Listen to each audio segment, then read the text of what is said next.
What's up, everybody? Welcome back to another episode of Talk Talk Punch. I almost said issue. Don't know why, but it's an episode. We're here. We're talking. We got issues, so it's fine. We do have issues. So I'm Brody Hanson. I'm here with Charlie Hickman. Nice to see you. How's it going, Charlie? Not too bad, man. Not too bad. It's good. Always a pleasure to get to sit down with you, to chat through the week, and to kind of I'm excited tonight to get into the Mandalorian. Yep. Spoilers. We are talking Mandalorian tonight. Is that Mandalorian season 2? You're on fire tonight. You got the pronunciations just rolling off the tongue. I am. I'm. Yep. It's been too much eggnog. It's been a long day. It's just the water tonight. Oh, just the water. Oh, no wonder. Come on, man. Yeah. No, it's been a long day. So I'm excited to talk Mandalorian though. So Mandalorian just finished up this past Friday. Yes. You watched it. So can we just say that if you are watching this and you have not seen the entirety of season 2 of The Mandalorian, there will be spoilers for the 8 episodes. So we're going to spoil chock everything. Full of them. Everything. So if you want to pause now and go just real quick and power through, if you haven't seen any of it, power through season 1, then power through season 2, then come right back here, unpause, watch. Smart to do this. Go ahead and do that now. Yep. You're back. They enjoyed it. This is filled with spoilers. We're talking everything. We're talking episode 1, which is actually chapter 19 or chapter 9. My goodness. Yeah, chapter 9. There he is. Through chapter 6, which is episode 8, season 2. Now, before we get too far into season 2, you watched season 1. What do you think of season 1? It was a while ago. I liked season 1. It was a long time ago. It was no, but I enjoyed it. Look, it was really neat. My expectations were medium high. Okay. You know, I've gotten a little burned in the past, setting my Star Wars expectations maybe a little too high, getting a little too excited about maybe some prequels coming or a new set of sequels, and just thinking, all right, this is the one that's gonna just change everything. It's gonna be amazing. Okay. And look, so I wanted to come in with like a little bit of a more realistic expectation for the show. I tried to not overexpose myself to spoilers or reading too much information about it before I watched the first few episodes, and this became like a ritual in the house. So my middle son's kind of about it. He gets in like if there's a fun action sequence, so he likes to jump up and down, which is why I'm doing this. He'll come in, he gets intense, he starts jumping up and down. My kids burn so many calories like watching TV, it's ridiculous. But for me, my oldest son, every week we pop it on, we watch it together, and we then we debrief after and kind of talk through it. So it's been a real fun ritual. It's nice in the world of binge streaming. It's kind of fun to have that like once a week. But with that comes some of like the first season had some drawbacks. I know in talking with you, just like the lack of like one linear story that's kind of building throughout the season. Sure. Why don't you talk about that for a little bit, because I know you had some strong feelings on that. Well, and I went in with really high hopes. I went in, okay, this is, Favreau. Okay, well, he did Iron Man, he did Avengers stuff, and now he's coming over and he's doing Star Wars stuff. Dave Filoni's coming over, and they kind of were announcing all these big names to direct stuff. And so I went in with really high expectations. And I liked season 1. See, your expectations were too high. And did you hear the hesitation in his voice when he said that he liked that? I liked season 1. I did like season 1. I thought that there were some things that I wasn't as crazy about. It felt there were some episodes that I wasn't sure why that episode was like why it was. Why that episode? Like why? What are you doing here? What are you doing here, episode? What was the point of the episode? And I enjoyed the episode. Sure. But it was kind of like, I think back now and I'm kind of like, wait, so why did he go to that planet? And I can't remember. I can't remember Sure. why he went to Tatooine in episode one. Not episode one, season one. Um, I don't know, and then there was like a bounty hunter, and then he did something, and then he left. And and yes, the characters that were in that episode have now come back, and so they Right. it there has been a point because it introduced people that would eventually play a bigger role. Sure. But at the time I was kind of like, wait, what was the point of that episode? Like, why did we go to that planet just to leave? And I don't know what happened, and what was the goal? And so there were more episodes like that in season one that I felt, and there wasn't kind of that story that was, okay, this is why we're going here, this is why we're going here, and it's kind of following that line of story that brings us, to the finale. And so that was my one complaint with the first season. Now I enjoyed it, and I liked the characters that were introduced, and then some of them kind of went away. But then coming into season two, I was hopeful that we would get more of a linear story, and that maybe we would see some of these characters, and we did. And I think I enjoyed season two more than I enjoyed season one. Which a good show should be better as it goes, right? It should build on what it's done, and it should set up like more interesting stories and a more compelling storytelling mechanism. So I look, the first episode I was hooked. Did you ever have a Western phase at any point in your life where you like, did you ever get into old Westerns or? Yeah. There's the times when you're like, oh my goodness, I'm going to watch Unforgiven, and now I'm going to go and I'm going to watch this and that, and I'm going to watch Tombstone and stuff. Yeah. So yeah. Yeah, and I think we both like enjoyed Firefly quite a bit, like the sci-fi Western feel. Like episode one came and I watched it with with David, who's my oldest son. We're just like, this is amazing. This is great. And I will admit, like in episode two, it was kind of like, huh, okay. And then episode three, and you're like, okay, we're getting somewhere. Then all of a sudden, episode four, they land on that planet to kind of like hide out, and then all of a sudden, Gina Carano is there, and like there's this, and it just like, okay, it's becoming apparent that we're gonna have like a lot of like standalone episodes here. Yeah, we don't really like link the story together, and it was fine. It's like, all right, cool. Like if that's that probably wasn't my preference going in, and by probably I mean definitely wasn't my preference going in. But if you're gonna give me good Star Wars content, like well written stuff, even if it's not like as linear as I'd like, I'm in. I'm here for it. I am like, like I think the first female character like was Gina Carano in episode 4, and like there was like a time where it's kind of like awkward. It's like, okay, are they gonna? It's just gonna be all dudes. Like what's going? And of course, by the end of season 2, there's a lot of wonderful female characters, so they did kind of round out the cast. I think much better in season 2 than they did throughout season 1. And there are some like likable, like they did the likable Star Wars like alien type, characters, and then season 2 we got a little bit more fleshed out, like like the I don't know. I'm getting ahead of myself. Is kind of why I'm hesitating here. We don't need to get into like let's that season 1. I liked it. There we go. There it is. Nailed it. Stuck the landing. I love this. The finale. The finale was fantastic, right? It was emotional. Like it was really fun. Seeing the stormtroopers and just like the whole bit was like really cool and emotional, and it was the IG droid and people died, and yeah, it was good stuff. That I don't know. I like Moff Gideon quite a bit, and I don't know if you ever watched Breaking Bad, but Giancarlo Esposito was fantastic in that as well. Very good actor, and so really it's good casting, and he does a good job in this role. Should we jump to season 2, or do you have anything to add to season 1? I don't think so. I don't think I have anything more to add.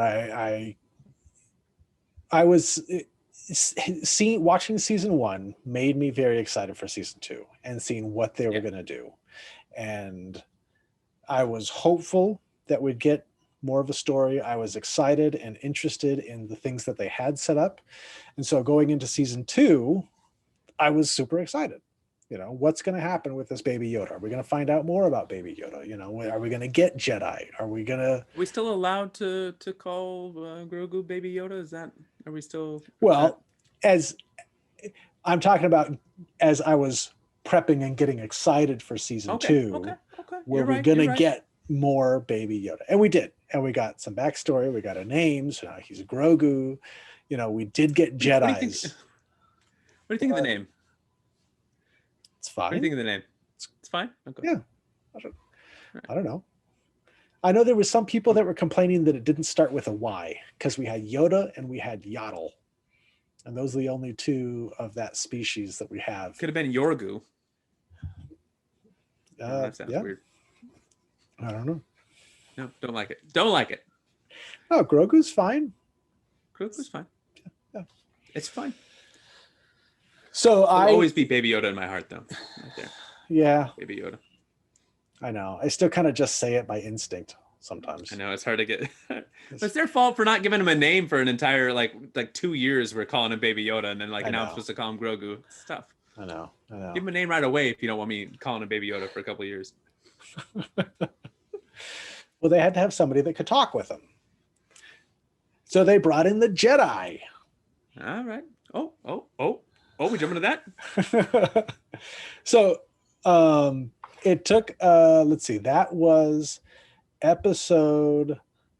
chapter 13. 1, 2, 3, 4, 5. So episode 5. So over halfway into the season, we got, now going into episode 3, we heard, you need to go to the Jedi. Well, and even episode 1, I guess, he kept saying, I've been quested to take this to his kind, or take it to the Jedi. And so we kind of had the hints of Jedi in there. Sprinkles of Jedi. And so how was it this was the okay, gotta keep it. Yep. Sprinkles of Jedi. Now you watched the Clone Wars and things like that. So what did you think of the introduction of Ahsoka into the live action universe? Look, there comes a time in a man's life where I just have no desire to be overly picky about things that I'm like. I've been so excited to see Ahsoka in a movie for so long, and then to have her come in this TV show, and the lightsaber work was fantastic. We're going to talk more about Jedis as we progress through this, and I got some takes on the Jedis as a unit, but she's always been like one of my favorites, and the best, by far the best part of the Clone Wars for me. And so I was really excited to see. I thought Rosario Dawson's great. I thought she did a fine job. I thought she looked good, like the way they did the makeup and the costuming. The lightsabers was awesome. I was very satisfied. So it was I'm sitting next to my boy, and we're both like just nudging each other as we watch Clone Wars together. Oh yeah. So it was really cool to see that. I'm really excited for her show. So yeah, bring me all of the Ahsoka. Yeah, Ahsoka Din. We can touch on kind of the future of what's happening post Mandolorian. Yeah, it's exciting. Lots going on. Yeah. What did you think? Were you like swayed by that? Were you just meh?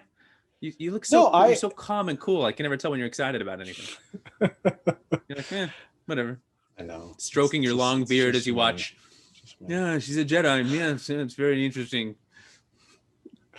No, I was excited. I knew of Ahsoka. I didn't watch the Clone Wars, like the whole series. I think I had seen like the Clone Wars like movie, not Attack of the Clones, but the Clone Wars movie. And so that was like little baby Jabba the Hutt. Yeah, her introduction so there. And so I didn't really have a whole lot of reference, but I knew who she was. And so I was just excited to have Jedi be introduced into this world. and to see where that was going to take the story, and see, how she was going to interact with Grogu, and where that was going to lead Grogu, and things like that. So I was excited for Jedi. Also, more lightsabers. Yeah. Lightsabers are always cool. Yeah, always cool. We'll talk about that later. Did you have let's see, did you have an episode that really stood out to you? There was a lot of so just comparing like seasons. So in like season 1, there was like two, like as we were, as I was prepping for this, there was 2 or 3 episodes that I was just kind of like, and if I on rewatches, I might find myself just kind of and pressing that skip button and just kind of zooming to the next. I didn't feel that way in season 2. I was there, there were episodes I think that kind of pushed things along a little bit more, like maybe The Passenger, like that second episode with like a Baby Yoda slurping down eggs. But even that had like a cool, like, almost like horror movie, aliens vibe at the end. And you get to see some X-Wing action. And so I think even like and so for me, that would probably be my least favorite episode of the season. Okay. And even that was like, that was better than like 3 or 4 of the episodes from season 1 that I probably would put on my less excited to watch list. But I was really excited to see more Mandalorians, and obviously Boba Fett getting worked in there. Yeah. I love the guest stars they have been using both in season 1 and season 2. I think they've made some good casting choices for the most part. Do we want to? You asked me a very specific question, and I am rattling on. I guess we can talk. There's a certain cast member that I'm less excited about, but all in all, very good stuff. So no, there was no real like low lights for me, but obviously the highs for me would be the chapter 13, the Jedi, getting to see Ahsoka come in there. I really liked the Heiress. I liked getting to see more of like just like Mandalorians being awesome, and getting to use that. Boba Fett was like always cool. Like he was like my go-to like toy, my action figure, because he had the rocket pack and he'd fly and he could shoot rockets and missiles, which just seems so neat. Versus like so it's really fun to see more of that come to life in this. But I mean, obviously the end was the best. I what about you? What about you? You have some lowlights, highlights? Probably around the same. I think there was the the Passenger was probably like the lowest, but even that's it was still an enjoyable episode. Hey, I love eggs, so I don't blame them. Allergic myself. I can't I would never eat someone's species, so. And then people were pretty upset about that. It was fun. They were very upset, and then in the next episode, it was they only needed 1 egg, so it was all good. They resolved that pretty well. They did. And I think the finale, was definitely a high. I think that was like a phenomenal episode, where we get so much, and you had action and you had excitement and you had a little post-credit scene at the end that was setting things up, and it really, like that episode in particular, really opened up this Mandalorian universe into the Star Wars universe, I think, more than any other episode had. I'll say that like the episode right before the finale, like the Believer, if you had told me just like before the season that there would be an entire episode where we basically get no Baby Yoda or Grogu, if you will, I'd probably be like, that's going to be like a clunker. But that was a good episode. It was a good episode. I really, there's some really great like moments there, and that scene in the cafeteria inside. Oh my gosh, that was. Did you recognize the captain guy? He was. Well, I wasn't in that particular unit. You're thinking of Bill Burr. No, the captain guy. He was Joe Chill in Batman Begins. Oh, okay. No, I thought you were going to make a Star Wars reference, and I was like, no, you're calling my nerd card out here, and I did not recognize him. No, Joe Chill, huh? The actor was Joe Chill. Wait, Batman's parents were killed? Oh, you haven't seen any Batman movies? This is the first that I'm hearing about my beloved Batman having a bad childhood. Oh, well, just go watch any Batman movie. Why do they call him Joe Chill, by the way? Like, they give him like the most like badass name. Like, what's up? I'm Joe Chill. Yeah, I just killed somebody's parents. Doesn't seem very chill to me. It's like the opposite of Joe Chill. It's like, yeah, anyway, I guess that's your fault though. Well, and I say that because it was bugging me, because I was like, who is that guy? I know that guy. Who is that guy? It's that thing that you always do, and then you're like IMDb, and you're like, oh, he was Joe Chill in Batman Begins. That's why I know it. That's why I know it. Yeah. But yeah, no, that episode was good. It had some tense moments, you know, when he took off his helmet, which was a big thing. Yeah. So now you talked a little bit about Boba Fett. Let's talk about Boba Fett, son. Oh, good. Yeah, let's do that. So the episode 1 of season 2, we got the little teaser where we all pretty much knew it was Boba Fett. We had Boba Fett's armor show up in the Marshal. And then there was like the teaser at the end where he turned around and you saw the actor. And then we actually got the return of Boba Fett in the armor in chapter 14. Gosh, it's so confusing. The episode versus chapter. 1, 2, I know, right? 3, 4, 5, 6. Episode 6. We got the return of Boba Fett. What do you think of Boba Fett? First of all, let's set a ground rule. Do we want to call them by the chapter numbers or the episode numbers? Well, just so we can just from here on out, I want to be consistent. Okay, let's say chapters. Chapters, okay, great. So from chapters 9 through 16. And just so we're clear, if you are not familiar with Mandalorian and just watching this because you'd rather watch this is faster than watching 2 seasons of The Mandalorian. There are 8 episodes in each season, so 16 chapters. All right, boom. So talk to me about episode chapter 14. Yes. Chapter 14, the tragedy. So we get the Mandalorian takes Grogu to the Jedi site with the big dome rock thing, so that he can call out to other Jedi. And then we get Boba Fett with no armor show up with what's her name? I don't remember her name, Charlie. Are you talking about Boba Fett? No. Oh. Boba Fett and Fennec. Sorry, I'm bad with names. So Boba Fett and Fennec show up, and then we, through a stormtrooper battle, we get Boba Fett back in the armor, and we get to see some Boba Fett action. Was it everything that you had hoped for since 1983 when he fell into the Sarlacc pit? Well, I gotta admit that might have been a little bit before I saw him fall into the pit, but look, Boba Fett was always a better toy than he was a character in the movies. He was just like he was barely in those prequels, but he was cool, and it was cool to see like the Clone Wars, and I guess that was, I don't know if cool is the right word. I'm actually not sure I liked a lot of the lore that they set up in the prequels. I guess we could talk about that another time. And by not sure, I think I mean I'm definitely not super. Anyway.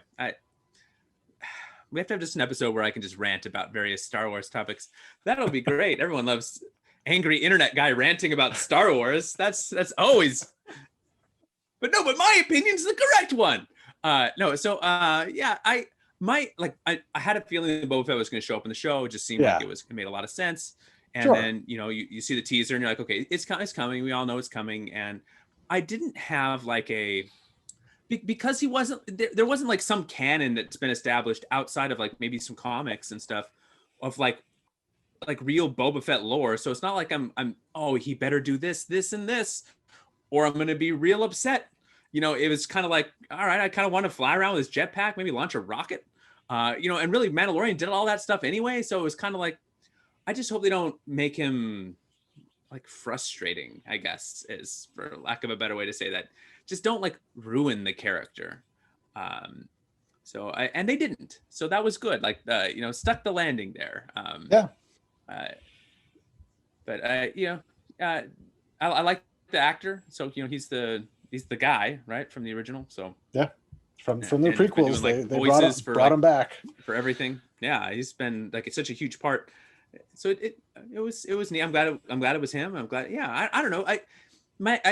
I'm now kind of hemming and hawing here a little bit. He's cool. Like, it was fine. It wasn't like a groundbreaking character. It didn't like.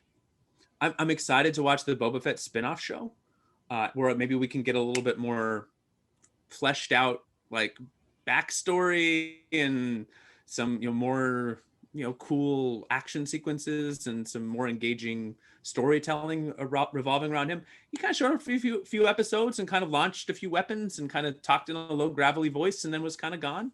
And so yeah, it was fine. It didn't blow me away, but it was fine. It was kind of like, oh, Boba Fett, cool, and then like, all right, on we go.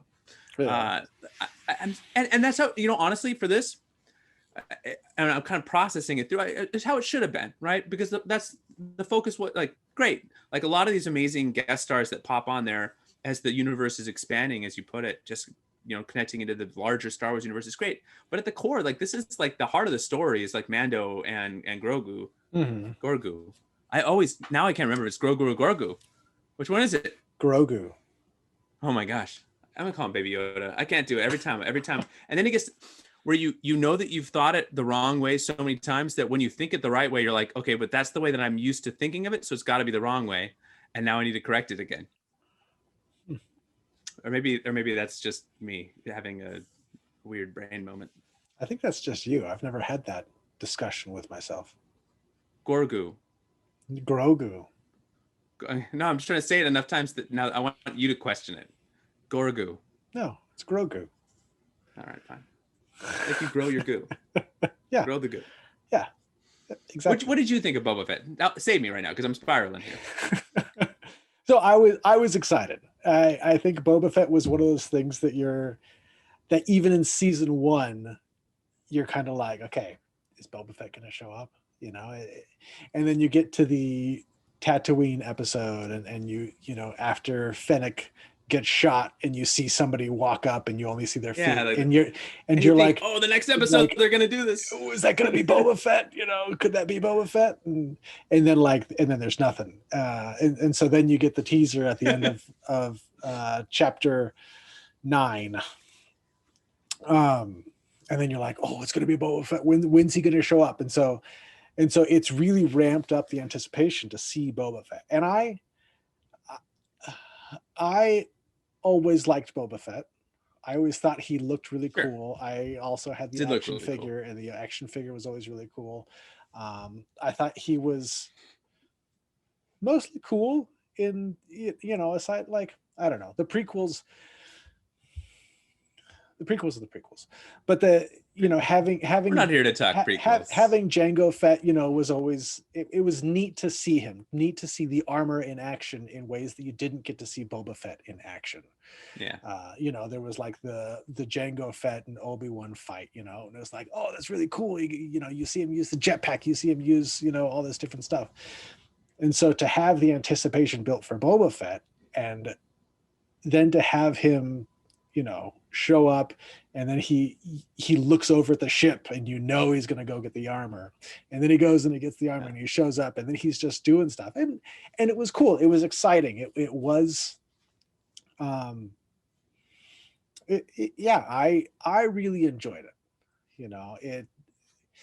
I don't know how else they would have done it better, so yeah. I was very pleased with it. I'm very excited for the book of Boba Fett, like, whatever that's going to be. I don't know, he's apparently like ruling on Tatooine now. He must really like Tatooine. Like, Man, Who doesn't? It's a desert planet. It looks hot. It's got 2 suns. Boba Fett just can't get enough of it. Can't get enough of that. He's just you could go. That armor's air conditioned. You can go anywhere in the galaxy, and Boba Fett's like, no, I'm going back to Tatooine. Tatooine. Okay. All right. Yeah. So yeah, I was very happy with Boba Fett. It was. Honestly, I think I liked the look of his beat up armor. And so when he showed up and his armor was all clean again, I was kind of like, I don't know. I kind of like when it was beat up, but really that's like such a minuscule thing. And to see, and now how did he get his, because Jango, he says that armor was his dad's, but Jango Fett's was silver and blue. Did he paint it green? How did it turn green? You didn't see the deleted scene in the, was it maybe Attack of the Clones where they painted the armor? So there was like a little armor painting scene. It might be lost, so you might not be able to find it. But if you can rent the Laserdisc version, you'll see a scene where it's a montage like 80s style. They're like, and they totally 80s-fy the music there, and they're all like pitching in, working together. All the clones are all like happy and passing the armor around and painting it green and getting. Yeah, it's very iconic, very very canon, very So yeah, red and green that came from Christmas. A blue and silver. I don't know. I've always wondered that ever since Jango Fett. I was like, how did it turn green? And then it became more green. It for the holidays, bro. And then he cleaned it up, and I guess he painted it because it was even more green. I don't know. Where's the green come from? I think maybe what they did is they just, like most of us said, yeah, we're gonna kind of not pay too much attention to what happened in the prequels, and we're just gonna move ahead, and we'll just have the armor be this. And I don't think enough people are talking about how the Boba Fett sitting there painting his armor. What kind of paint does he use? Because he gets shot. That must be really strong paint. Oh, it is. Yeah, it's made out of the same material. So yeah, it's Mandalorian paint. Okay. Yeah. Well, that's good to know, because I had wondered that. So yeah. I'm super excited for Boba Fett. This is the way we ask the hard-hitting questions here on Talk Talk Punch. Exactly. Where's the paint? Where's the paint? Now, any other costume-related questions you want to? That's like the ultimate fanboy gripe. Actually, his armor was blue and gray. It's not a gripe. It's a general. No, I know. That's a great. What a wonderful world you live in with beautiful curiosity. I love it. No, it's a great question. Someday, if we ever get the opportunity to meet Mr. Favreau or Mr. Lucas, that's the only question we're asking. So, at what point did Jango paint his armor green? Why did he choose how? green? What kind of paint are we talking here? Because he's getting shot and he's fine. What do we? And he was in like the belly of a monster in a Sarlacc pit here. What are we talking about? Yeah. How did that paint hold up so well? I don't know. Good question. I don't know. Good questions. Now, in the tragedy, we also had the destruction of the Razor Crest. Yeah, that was sad. It was a bummer. When the series started and I saw the ship, I'm like, it's kind of an ugly ship. Oh. It's very big. Like, it was huge. It was a big ship. It was like a Winnebago. And for how cool Slave One looked, I was like, I don't know about this Razor Crest. I think it's weird. Yeah. But it really grew on me, and I did end up really enjoying it. I enjoyed like his cockpit. It's like, when you watch the TV shows and the families are always in the living room, and it's just kind of that place you get comfortable in. The cockpit was kind of like that place. Him sitting there, Grogu sitting right behind him. It's good. Shenanigans. But man, that Razor Crest went through a beating this season. Yeah, it did. Ice spiders got kind of put back together by the Mon Calamari and was being held on by like nets and ropes. Yeah. It fell in the water completely. Yeah. and then it got blown up. And then it got blown up. That was that was actually it wasn't Grogu being kidnapped. The tragedy was the spaceship blowing up. That was the. Honestly, I had thought about that. I was like, man, that is a tragedy, because I know that he'll get Grogu back. I don't know if he's going to get the Razor Crest back. Yeah, what's the systematic dismantling of his existence, right? So between him losing the spaceship, between him losing Grogu, between him having to lose his identity as a Mandalorian by having to remove his mask, really broke him all the way down. Now, honestly, I thought that for the season finale, I thought we were going to have a Mandalorian death.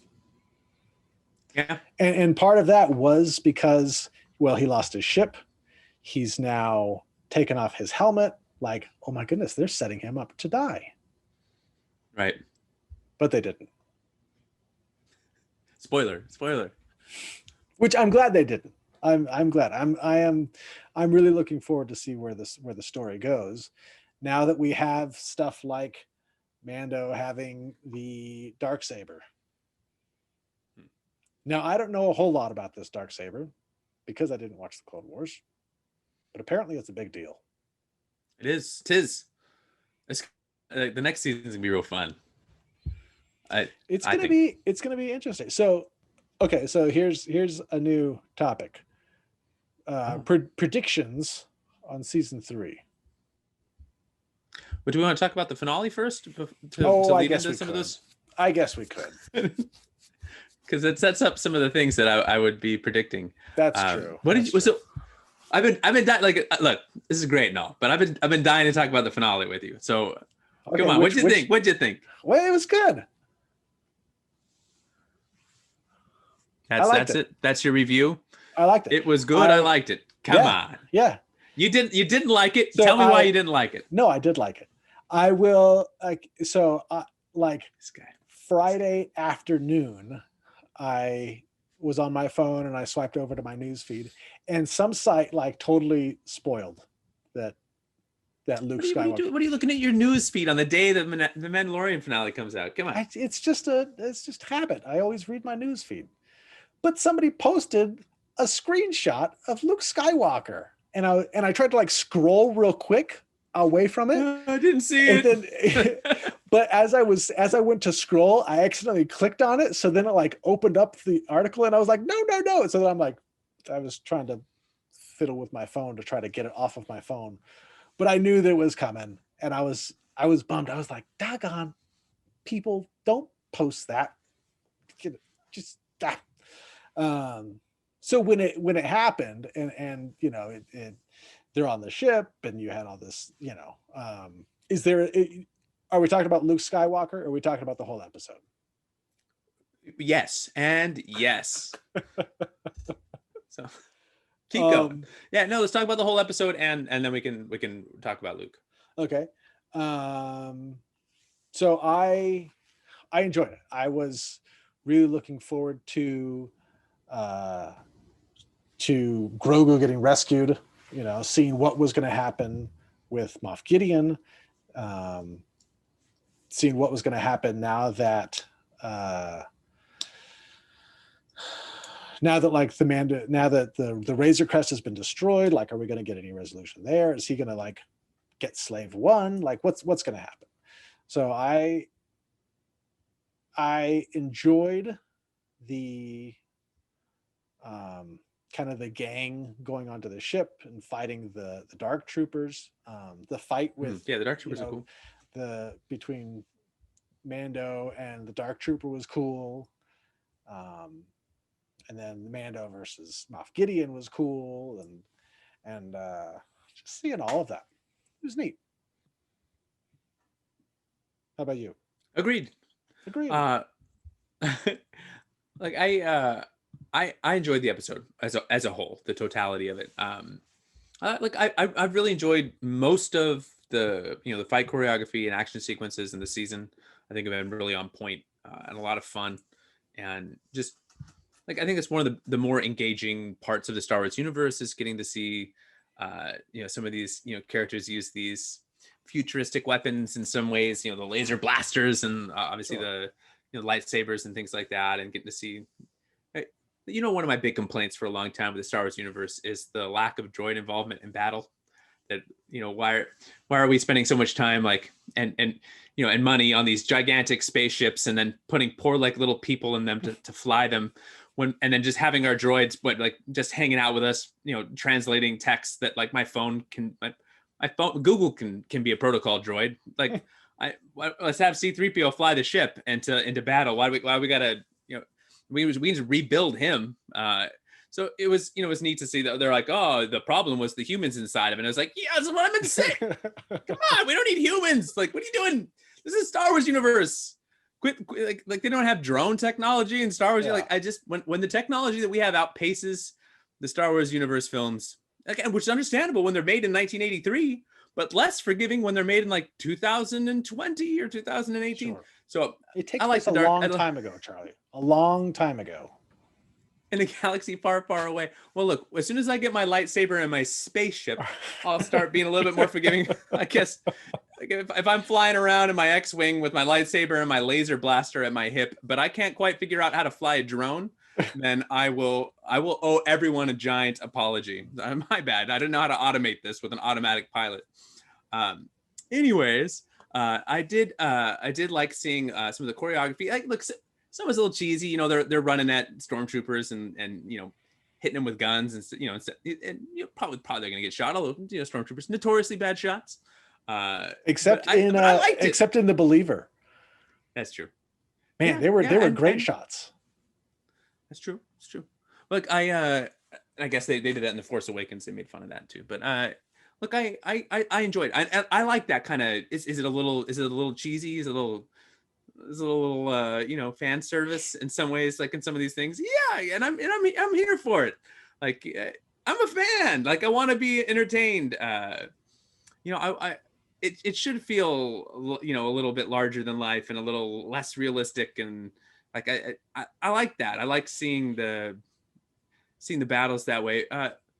Luke showing up was awesome. We had the lights off and we see the X-Wing pull up, and I'm not kidding. They're just nudging each other. Who's it? We're casting out predictions, and then you see the cloak, and you're like, oh yeah, it's gonna be Luke. And then you see that green lightsaber come out with the glove, and you're just like, yeah. And he's just slicing and dicing. Okay, trek with me, Brody. Okay. Walk with me through the movies. Okay. 9 movies. Yes. We can do this fast. Okay. Let's starting with the original trilogy. Then we're going to the prequels, and then we're going to go to the new ones.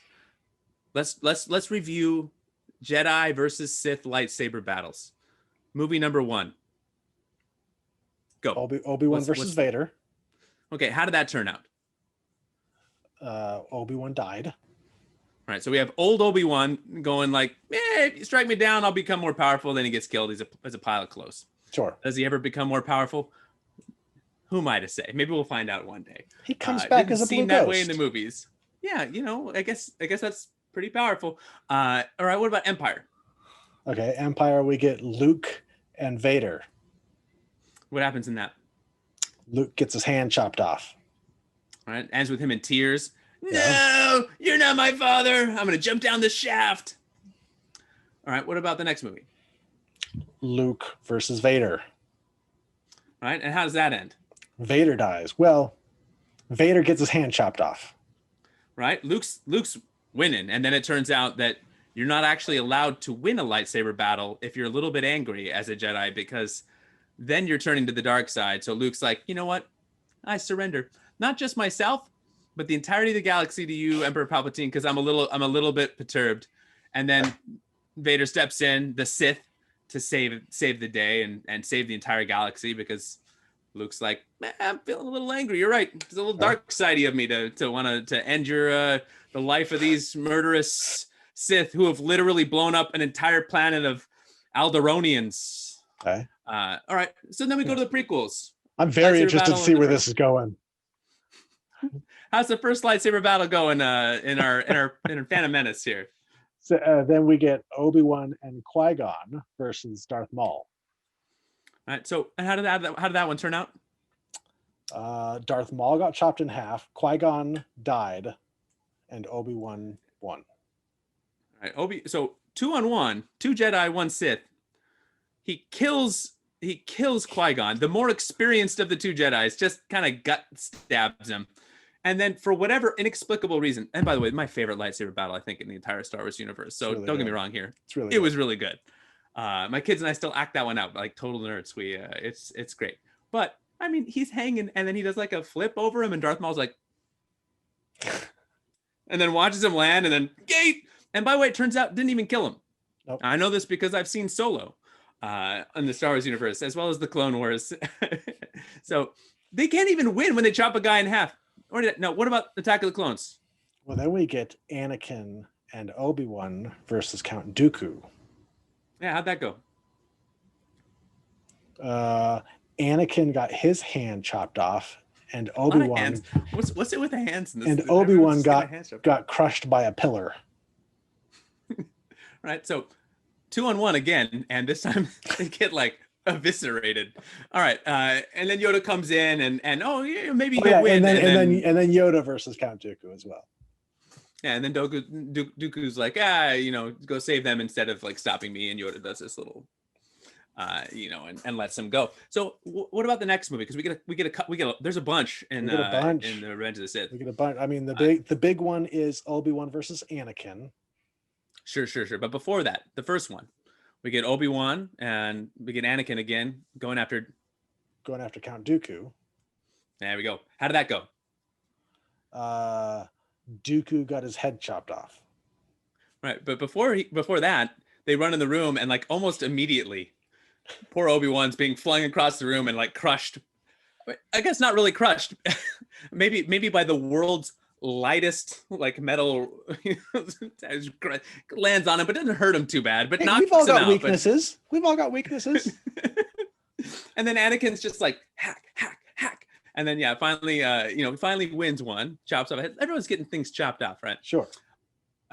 By the way, Hayden Christensen, I think you get a bad rap. I think the action sequences that you pulled off in some of these were really good, but the line delivery in that entire scene is just, and it's probably not your fault. I blame the directors for not saying, hey, try saying this more like a human being. Let's see if we can make this a little bit more natural. It's not your fault. So yeah. I've seen him in other things. He was great in Life as a House. There you go. Okay, give me the next one. Next one. Same movie. Then we got Obi-Wan versus General Grievous. Yeah, and Obi-Wan actually wins a lightsaber battle with a blaster. Which is pretty amazing. With a blaster, right? With a blaster. Finally, all he was missing this whole time.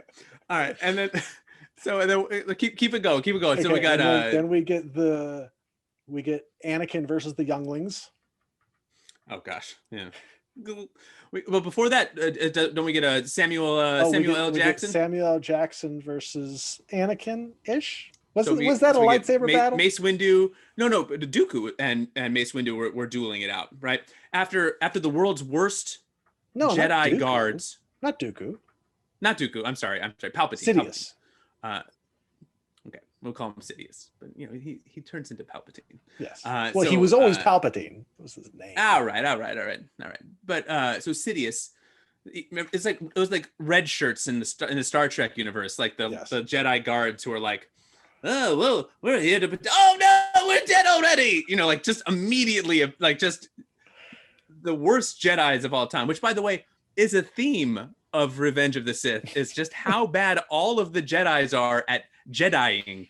And then Anakin comes in and decides, I pick you, and then and then poor Mace out the window.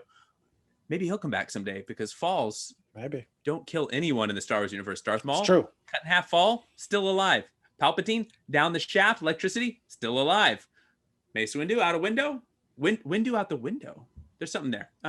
Luke fell down a big shaft too, and he survived. Oh yeah, lots of big shafts in the Star Wars universe. Everyone's coming out alive. Huge. What are all these shafts for? They're just open too. It's completely unsafe. I'm just gonna steamroll through that. I'm just gonna ignore all of that. But so and then of course, he slaughters the younglings. The clones. The switch gets flipped. And all the Jedis are like, we didn't see this coming. Oh, our only weakness was that we couldn't use the Force. And they're all getting just slaughtered by blaster fire, with the exception of Yoda, We do get a cool Yoda, Yoda versus Darth Sidious. Although the CGI, like the flips, come on, yeah, come on. Although, like when he pulls out there was some cool moments. I'll admit it. There were some cool moments. Sure. But the best lightsaber battle in that movie, of course, was Anakin Obi-Wan. Yes. Right.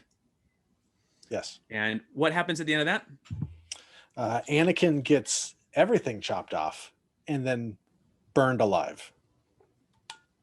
And Obi-Wan, even in this victory, somehow manages to screw it up in such a way that he creates Darth Vader, absentmindedly creating one of the worst villains of the universe, leading to the destruction of the entire planet of Alderaan, and really leading to the destruction of 3 more planets later on in the Star Wars universe, all because he could not finish the job.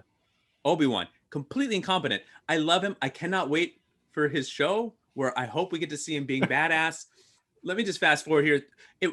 Basically, all of the lightsaber moments that we get with Jedis feel to me like, origin stories, right? Like Spider-Man learning to use his powers, and Iron Man putting on the suit of armor for the first time. And, one of the wonderful things about the Marvel universe is like, it just kept building and building. And so you got some origin story, but then you got to see them like really mastering their powers and then using that in combat. And what we never got in the movies at really any point was a Jedi peak condition, master of his craft or her craft, just being awesome.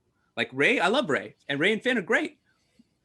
She gets trained a little bit. We get Luke astral projecting himself, and then just falling over dead, which was just like the absolute worst death in all of the. I mean, that was worse than I'm like, they can't outdo the terrible Obi-Wan death, where he's like, "Take me, I'll be so powerful when I'm dead," and then Luke's just like. I mean, just the absolute worst. Now, what about Vader versus the troopers in Rogue One? That was Vader at like peak. Was that a fight? Peak Vader? Really? Peak Vader. And who was the Jedi that was opposing him during that battle when he was just slicing and dicing? Well, and this is the problem. The Sith are always awesome in the lightsaber battles. Like Darth Maul almost took out 2 Jedis by himself.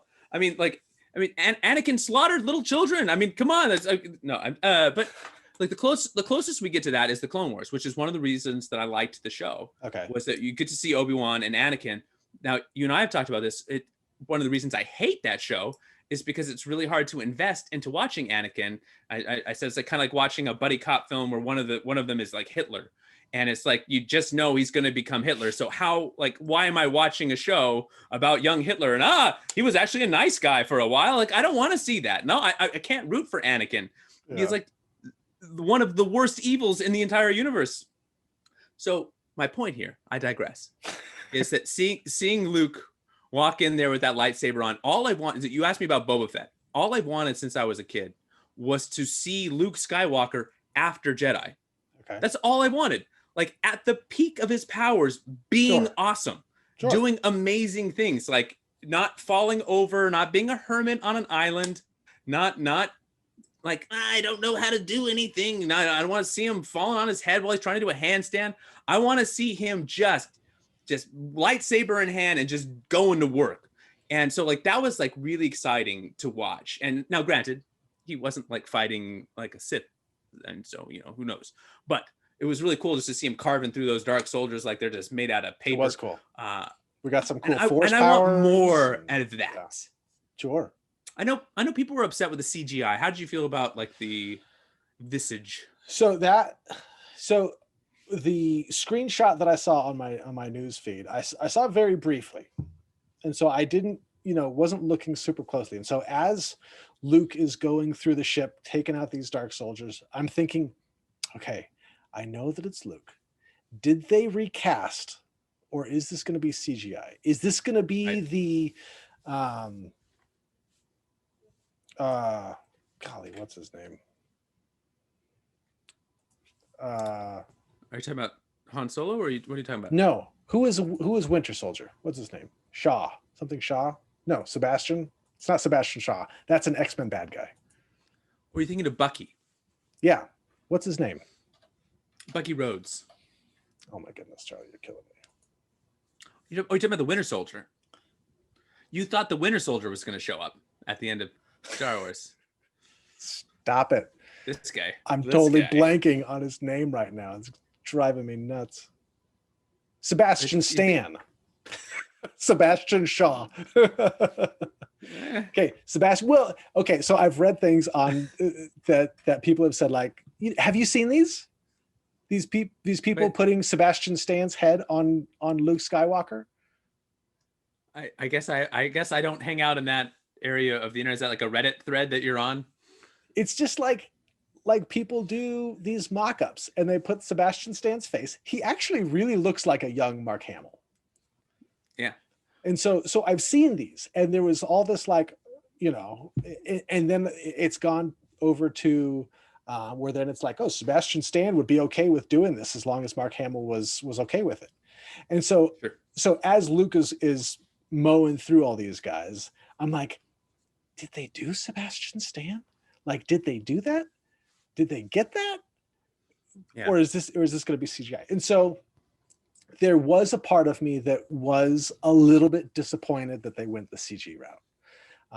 I think I almost would have rather have seen just a recasting. You know, the CGI, it's really good. It looks good. It looks like him. They used his voice. It looked like Luke Skywalker, but it's that uncanny valley, you know, like you look at it and you're like, it's not a human though. You know, it looks like it, but there's something that's slightly off, you know, and that's how it is with all of those CGI people that they create. Yeah. So I was a little bit disappointed in that, but it was such a small role, and it did look like Luke, and they used Mark Hamill, and I guess they had a different actor there, and then they put Mark Hamill's face on it or something like that, but then they used Mark Hamill's voice. Yeah. I was trying to look up how they did it. But. Like if you're telling me really one of three ways, right? Either this is the only time we're seeing Luke, in which case my entire rant about lack of like amazing. By the way, that was one of the reasons why I was so excited to see Ahsoka in this as well, because I want to see a Jedi at the height of their powers doing amazing things. So I'm excited to see Ahsoka. I'm excited I want to see give me some Luke pre sequels. But what if they don't do that? What if this is just like a Yoda Luke Dagobah situation, and Grogu goes away off screen because we're not getting more Mandalorian for another year, and then a year later, it's like a year. Yeah, a year later from now, and then all of a sudden Yoda's back, and we don't even get to see Luke ever again. And in which case, why recast the role? Why go through that trouble? Why, you know, just have that quick little blip of CGI and, you know, and just pay homage to Mark Hamill, and you're moving on. If they're gonna have Luke be a part of this new kind of universe they're building and have that character, they're gonna have to recast. They can't have like a whole. They can't do a whole CGI where it's gonna be CGI. Face. So I figure, you know, maybe this was a way to keep, you know, things from leaking out, and you don't have the casting rumors. If people saw, oh, Sebastian Stan is cast in the Mandalorian, well, we know Luke's going to be in it. I mean, you know, to people, maybe this was just a way to like have a quick shot of Luke, pay a little respect, a little hat tip to Mr. Hamill, and then they can recast the role if it's going to be something that's. I really hope that's what they do. I would, and whether it's Mr. Sebastian or somebody else, whether you would be an amazing Luke. I mean, I would be a horrible Luke. You look just like him. Everyone says it. Everyone talks about how you look just like him. I know you think of yourself as more of a Han Solo, but you got the looks of the Luke. I don't look anything like Luke Skywalker. I have no idea what you're talking about now. Sometimes I swear I look at you and it's like someone CGI'd his face on your face. No It's clue crazy. what you're talking about right now. Shave the beard and then let the people decide. But yeah, I hope we get more Luke. I really do, and I hope they cast a talented actor to play him. Well, I want more Ahsoka. I want more Luke. Give it to me. I've heard that the rumors that they're going to do a Luke show. Oh, please, and they cannot do that with the CGI face. They can't. No. That would be. it didn't bother me. Like it was fine. Yeah, it looked a little odd, but it was cool. It was cool. It was like something kind of like settling about that. So it was fun, and I'm excited. I told you I went into the very first episode of Mandalorian, and I tried to set my expectations low, but by the end of the second season and all these announcements about the new Star Wars content that's being created, so much Star Wars. My expectations are so high. I'm super excited, and I hope that doesn't lead to like a huge letdown. We're gonna have to do a whole episode just on this upcoming Star Wars slate that Disney Plus is doing, because there is so much. I mean, so much good stuff. I don't even know if I can name them off the top of my head. Give us an Ezra Bridger movie. Do it. Don't be cowards. Or show even better. Give us a Star Rebels live action show. Come on, let's go. Make it happen. I never saw Rebels. And look, I know that the actors are never going to agree to do anything else with these roles again, but I would love to see some more Rey and Finn too. Come on. It's not going to happen. Now, you know what we are going to get? Season 3 of Mandalorian. Oh, what a tie-in. Well done. Segue. You're the master. You're a Jedi master. You little Luke over there. Twin. Okay, so I mentioned it earlier and you redirected me. But here I am again. I did. Predictions for season 3. What are we doing? Where are we going? Who are we seeing? Look, I'll tell you one thing. I don't want a whole season 3 with no Grogu. I don't think they can do that. I think people would be pissed if Grogu was just gone. Right? Even if he got his own spin-off show. They like a sitcom where with the laugh track and it's Grogu. It would kill the Mandalorian show, I think. It would, yeah. But they're gonna go retake the Mandalore, which would be, I mean, that's gonna be fun. So we're gonna get Mandalore, because we've got, well, now he has the Darksaber. Yeah. I don't really get the Darksaber. Why can't he just, I don't know. Why can't she like punch him and he drop it? And then he's like, it's yours. There's ceremony to it, bro. Ceremony. And of course like we don't understand. We're not Mandalorians. There's so many ways that you could transfer that. Well, I guess we'll have to see if it's going to be one of those things where maybe they set it up that way so that he couldn't just hand off the Darksaber and then be like, peace. So now he's got to be the one with the Darksaber to lead the charge and to help fight. So he can't just Han Solo it and be like, I'm out of here. I mean, is he going to go and take back Mandalore?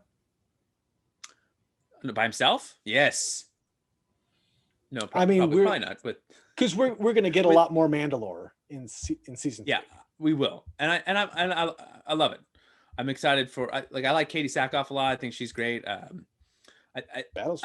like the other Mandalorian troopers. Sasha Banks. Warriors? She's the boss. Great. When you say the boss, what do you mean? She's a wrestler. That's her nickname. She's the boss. Oh. Sasha Banks. The other girl. Okay. The girl. I mean, I know who you're referencing. I didn't know she was the boss. I didn't know what you meant. I thought you were, yeah. I didn't know if you were just like using some slang that I hadn't picked up on yet from the kids. Because I know there was a time in your life where you used to say, "That's boss maneuvers, eh?" I never said that. You are confusing me with the somebody boss. else. I don't know if it was a Tony Danza reference.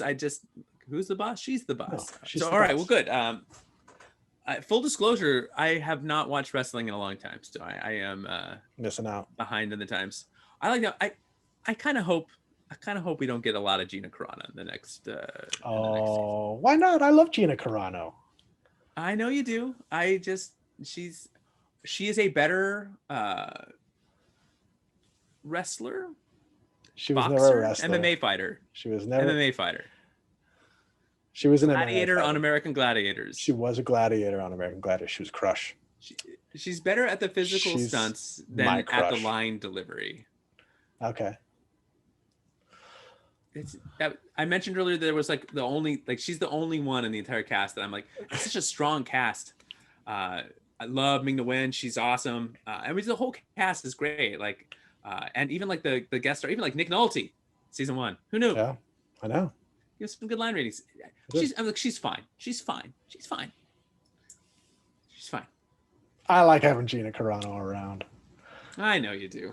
We'll have to agree to disagree on that one. Well, and we'll see. I wouldn't mind less of that. I don't know, like Less of that. how would she even play into like a battle on Mandalore? She's a marshal for the New Republic, so it doesn't have to make sense, bro. They're a wacky band of misfits with big guns and big dreams. So we're gonna get a lot more Mandalore. We're gonna get more Mandalorians. The boss. Do you think Boba Fett is gonna show back up, or is he gonna be focused on his own show now? He's got his own show, so I imagine that we're probably, if they do re-intersect those worlds, it would be like at the end of the season or maybe season 4 type thing. But probably not. Probably they'll just let those worlds like exist separately, at least for a little while. It kind of just depends how they want to run their shows, I guess. If they want to kind of create this like real interweaving, like remember the Netflix Marvel shows, like so they had occasional like what. Daredevil was great. You don't like Daredevil? Daredevil was great. Jessica what about Jones Punisher? season Punisher's 1 was great. Jessica Jones, Jessica season 2 was really bad. All right, well, we can do another show on that. But Iron Fist I think tough. probably that at its worst was when they try to like unite all the universes together. Defenders. And then after that kind of separated them again. Sure. Like it just, they did like the WB does this too, where like they have these crossover episodes where like all of a sudden Supergirl shows up in the Flash's universe and like they do like an episode arc together, two episode arc together. And then by the end of the season of the Flash, the whole world is about to end. And they're like, oh, how we can't stop this unstoppable bad guy. And no one's like, you know what we should do? We should call Supergirl because she's basically invincible and she could just come back here and she could just totally kill this bad guy or stop this whatever bad thing. Oh, but we shouldn't call any of our friends from all these other superhero shows because this is our show, it's our finale. It doesn't work as well, I think, when you kind of like have these like little slim crossovers. Now that's superhero stuff, so I think it would probably function better in the Star Wars universe in the sense that like if suddenly like the underworld started interfering with some of like, you know, if Mando's on the light path and then Boba Fett starts going down a darker path, there might be some reason for intersection there in a way that would obviously be different than some of the way the Marvel universe stuff did that I didn't think work as well, or the DC stuff that didn't really work as well. So I'm excited to see some more Fennec and some more Boba Fett. Like that's a whole different animal, but I would love to see more of that universe, like explore the Mandalorian culture, the different factions, to see some new planets. Yeah, tired of Tatooine. Let's we don't need to go back to Tatooine. I mean, I don't know how many, they keep blowing up planets, so I'm not even sure what planets exist in the solar system anymore. I don't know what we're down to. What's the fallout from like the planet debris? That's like I don't know. So who knows? But yeah, I'd like to see Grogu, and I'd like to see him with some more Jedi-ness. Like if you give me an origin story, make it cute. Are they going to age Grogu at all, you think? Well, could we tell? I mean, like I guess he'd be like a little bit taller, maybe talks a little bit more. He looks 1,000 years old as a baby. Well, what makes 50. Him so cute? He's 50. I'm just saying, we're born wrinkly and bald, and we look cute. You dress a baby up in a sailor suit, cute. You dress a 90-year-old man up in a sailor suit, cute. And then everything basically in between there, sailor suit, weird. Wrinkly and bald, huh? I guess I'm a wrinkly and bald. It works on the really old, it works on the really young, and never the twain shall meet. Me in a sailor suit, not happening. Wrinkly and bald. Suit, I'm wrinkly and bald. You got no wrinkles on your skin's as smooth as a baby's bottom. Look at all those wrinkles. No, come on. You got a CGI Mark Hamill face on right now. Overalls on a baby, cute. Overalls on a 90-year-old man, cute. Fedoras, fedorable on a baby, and also on an old man. Everything between, you're just Jason Mraz. It's not doing it. So anyway, so we'll see we'll see what Grogu does. I'm really curious. I think probably more than anything on where they take Grogu next. Very, very curious. Do you think they'll do like, will we see the training, or will he just be having been trained? I don't know. Could that be like the B plot?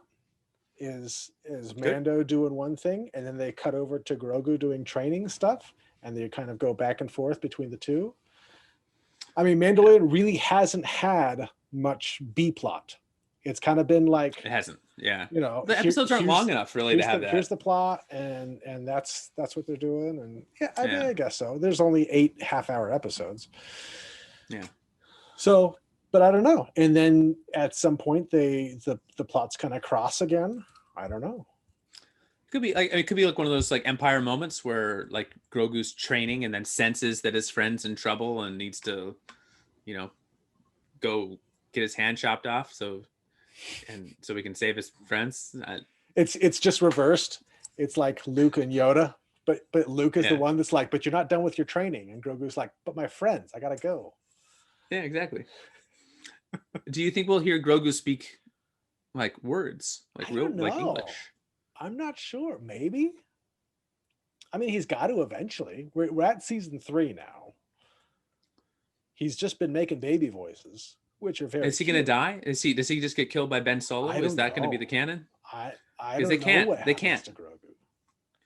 Let's make this perfectly clear. They've backed themselves into a corner where they can never, ever, under any circumstances, kill off the Grogu character. But there will be riots. He's not in any other movie. I know. I don't know. I'm not saying it's an easy fix.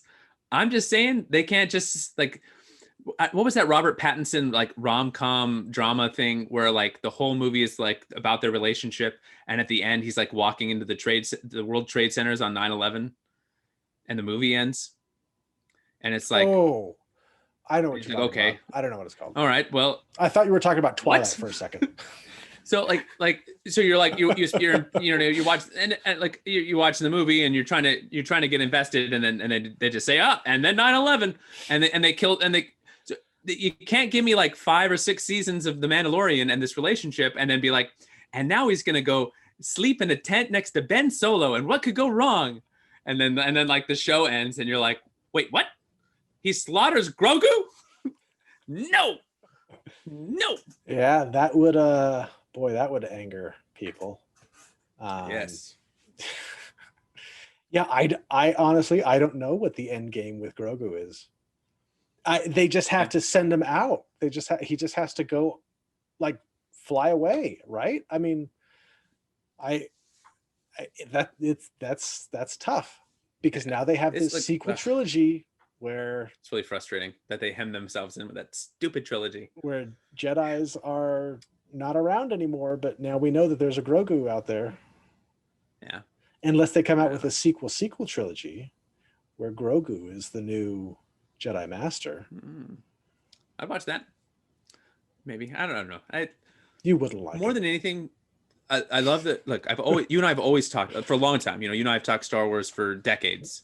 And you were with me in the trenches, in the theaters, watching those prequels together at midnight showings. You and I have been debating and discussing for a long time, living through the Jar Jars and making our way through. I've always thought that the universe of Star Wars was better than just like 1 or 2 linear stories. And I think Mandalorian shows you can have new characters that people will fall in love with, and then will be. I'm ready to. I will march down to that studio and riot for Grogu. People are you can't do and people. I love him more than I ever loved Yoda. It's my little Grogu. Wow. You can create new characters like Yoda was kind of, he was cute in the original trilogy, but I mean they didn't give him. He was kind of old and then he kind of just died. Very old. Jedis have the worst deaths. It's the worst deaths. They just fade away. A lot of falling over on these Jedis, just kind of collapsing. No glory. And then Qui-Gon just in the gut. I mean, come on, Qui-Gon. But anyway, you can create new stories with new characters, and people will get just as invested in them as they did the Lukes and the Leias and the Hans and the Reys and the Bens. I mean, you can have these new characters really like usher in a new kind of era of Star Wars content that I think will be really exciting and engaging. And it's a nice way to bridge it right now with like Ahsoka and bringing in Luke and having someone that looks like Yoda that's not Yoda, like having someone that looks like Boba Fett that wasn't Boba Fett, and then bringing back Boba Fett, and like having like these little bridge characters that maybe didn't get as much of a story told as we would have liked in their respective films. So I'm excited. I just think it's neat. I'm excited to see what new stories will be told. I want to see new adventures. I want to see new characters. I want the universe to get bigger and broader. And I'm really excited to get away from like I hate the Death Stars. I hate all the Star Killer bases. I just want to get away from that stuff. And honestly, if they just said, never happened, we're ignoring it. That was an alternate universe. Give me some multiverse theory. I'd be fine with that too. A sequel trilogy? Just say, you know what? Didn't happen. I'd be fine with that. That'd be interesting. That would be very interesting if they did something like that. They did have like the Star Treks, right? Where they like had the crossing of realities. Was that in the worst Star Trek movie of all time? Was that Generations? Was that the... Or no, that was the new Star Trek movie did that. The new Star Trek movie kind of rebooted it, but then they changed it to make it the new Star Trek. Yeah. Yes, Generations was bad though. Yeah, Generations was bad. So what's the legacy of the new trilogy? If none of the actors are ever going to redo their roles, I don't know what the legacy is. It's just like we're hemmed in. We can't use the characters, and it kind of like locks us into like this very short timeline between the end of Jedi and then the start of Force Awakens, where everything just kind of goes back to garbage, and it's just kind of it kind of locks us into like this like ticking clock. And I think it makes it hard to like really tell great stories. I guess it gives a constant looming villain in the background. I guess so, but I agree. I think that it does make storytelling harder. And I think especially with this season 2, where we're seeing, the New Republic come about. And, there have been questions on like, okay, is the New Republic even that much different from the Empire? Are really interesting questions to bring up. And so then knowing that like, oh, well, the First Order is like out there right now it is kind of like, okay, well, I know where it's going when, I don't know. It's an interesting thought.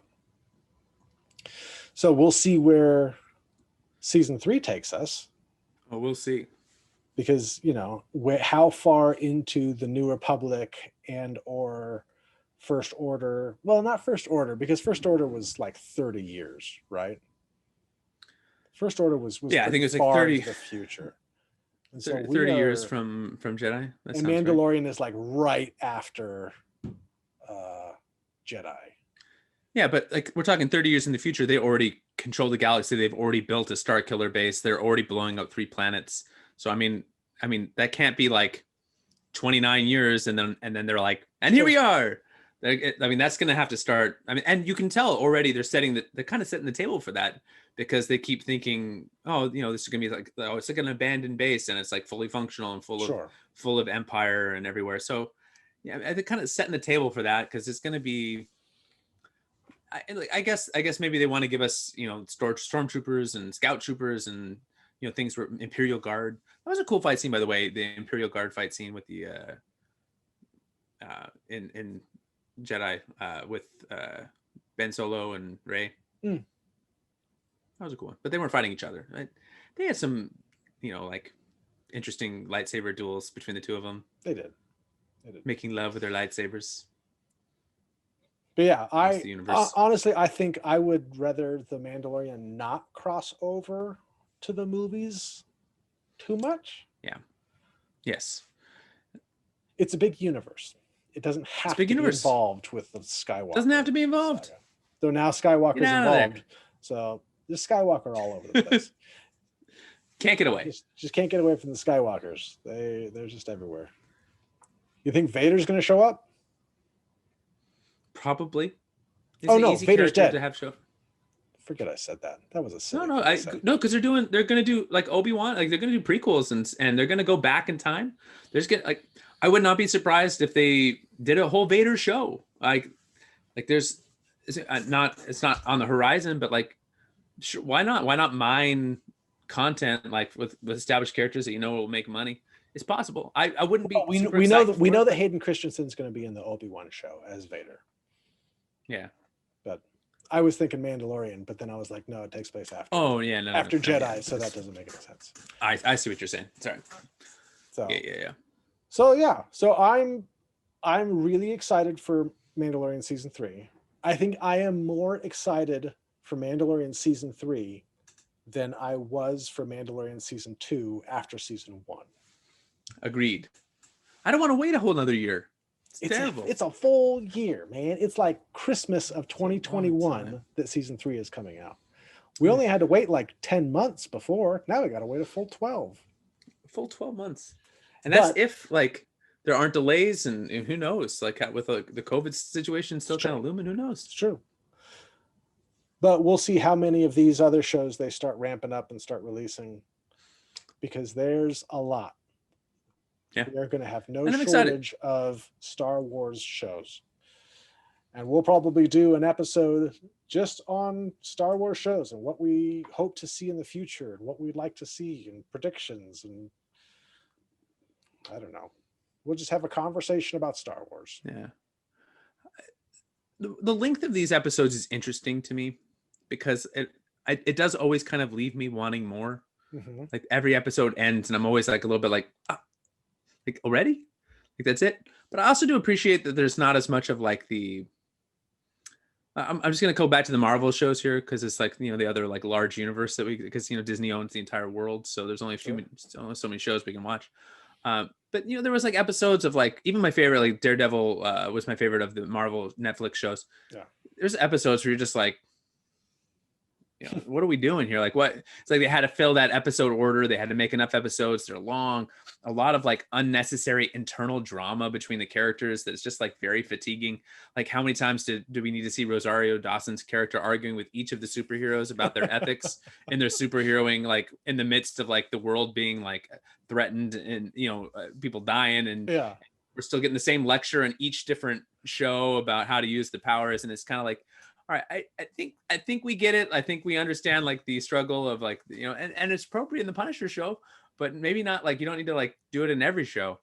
So some of that, like, just like that filler dialogue and like forced drama was just kind of a little fatiguing. And those shows, like by the end of the binge, like there was like a wall and in each episode, in each of those shows. And I didn't finish a few of those. It was hard to make it through Iron Fist. It was hard for me to make it through Luke Cage. And it shouldn't have been. It should have been really fun. Like the whole thing should have been really fun. And it can be dark. Dark and fun can coexist like beautifully. But there's just some of it just dragged. Anyway, I'm off topic. But I do appreciate that about The Mandalorian, that it's just kind of like these tight little vignettes that kind of come in. They give you the meat of the story. We don't have these like subplots of like Mandalorian's love story with like some other, we don't need him and Carano falling in love or Well, and it's nice because these episodes are as long as they want them to be, where you get some episodes that are 52 minutes and you get some episodes that are 30 minutes, and that's nice when you look at it and you're like, whoa, this one's 50 minutes, or this one's 45 minutes. This would just be a good one. So it's nice that they have that freedom, that they're just like, we need to do this. This one's only going to be 30 minutes. Okay, that's cool. That's cool. But yeah, so that's season 2 of The Mandalorian. I'm looking forward to season 3. Yes, a year from now. So. So tell us in the comments, what'd you guys think of season 2? You like it more? You like it more than season 1? Less than season 1? How were your expectations? Were you expecting more coming out of season 1? What do you think? Does he look just like Mark Hamill? Let us know. I think he does. A spitting image. Nothing like it. Nothing like it. All right. I'm just saying. Mark Hamill. I know you get a lot of Rob McElhenney. I used to, back when I had hair and a shorter beard. Did I say that? Did I say that much. right? don't Is know. it McElhenney or McElherney? I don't know. McElherney. I'm not sure. Anyway, it's always sunny in Brody's beard. So you're a beautiful man. Mark Hamill. Well, like, subscribe, and I think that's all we got, right? Is that it, B? That's it. That's it for this episode. Yep. Like, subscribe, all that stuff. Thumbs up. That's right. Thumbs up. That's the other thing. Yes. Well, please. That's the like part. So. Oh, it is, isn't it? Yeah. Oh, whatever. I know. You're the boss, Brody. We got to get all the analytics. We got to get the algorithm to like us. That way we can get some more subscribers and we can be making more of these episodes. But make sure you subscribe every Wednesday at noon Pacific time. We have a new episode coming out. So make sure you're around for that. Push the notification bell. I will be. That way, as soon as it goes live, you get a little notification. Bing, bing. And then you can watch it right then and there. Yeah, we're working on the notification bell actually being Brody's voice going ding. Just like ding. A little ding. Ding. So we're in talks. We'll see what we can do. Ding. All right. Well, we'll see you guys next time. Adios. Adios.